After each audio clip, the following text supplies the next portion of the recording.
Quand le vilain paillasse eut fini sa parade, j'entrai, je vis alors debout sur une estrade une fille très grande en 2 pompes atours, que des gouttes de suif tachaient comme des larmes. Roide ainsi qu'un soldat qui présente les armes. Elle avait le nez fort et courbé des vautours.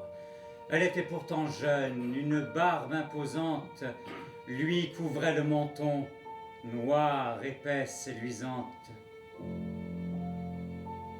L'étonnement me prit, puis je voulus savoir. Je l'invitai d'abord à dîner pour le soir. Elle y vint, elle était habillée en jeune homme. Un frisson singulier me courut sur la peau. La fille était fort laide et cet homme assez beau. Moi, je m'assis en face, un peu timide et comme si j'allais me livrer à quelque accouplement monstrueux.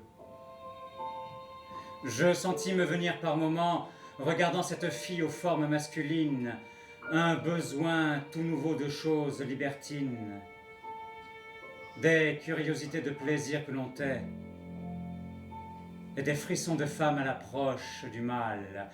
J'avais la gorge aride et mon cœur palpitait. Je me vis dans la glace et me trouvai très pâle. Ces malsaines ardeurs me troublaient, malgré moi. Elle but comme un homme et se grisa de même. Et puis, jetant ses bras à mon cou, « Viens, je t'aime, mon gros chéri, dit-elle, allons-nous-en chez toi. » À peine fûmes-nous arrivés dans ma chambre. Elle ouvrit ma culotte et caressa mon membre. Puis se déshabilla très vite, 2 boutons d'une chair noire et sèche indiquaient ses tétons.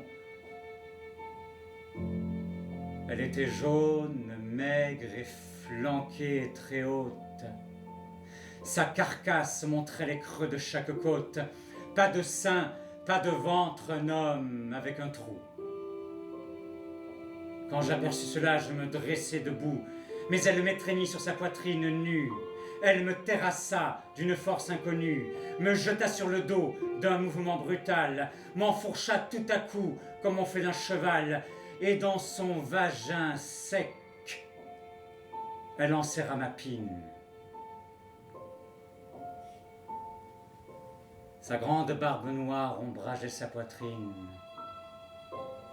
Son masque grimaçait d'une étrange façon, et je crus que j'étais baisé par un garçon. Rapide, l'œil brillante, acharnée et féroce, elle allait, me secouant très fort.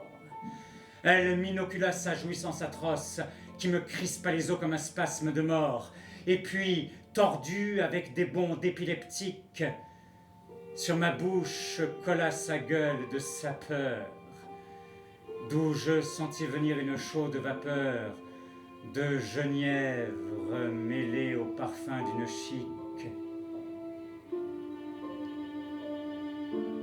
Pâmée, elle frottait sa barbe sur mon cou. Puis soudain, redressant sa grande échine maigre, elle se releva, disant d'une voix aigre: « Nom de Dieu, que je viens de tirer un bon coup. »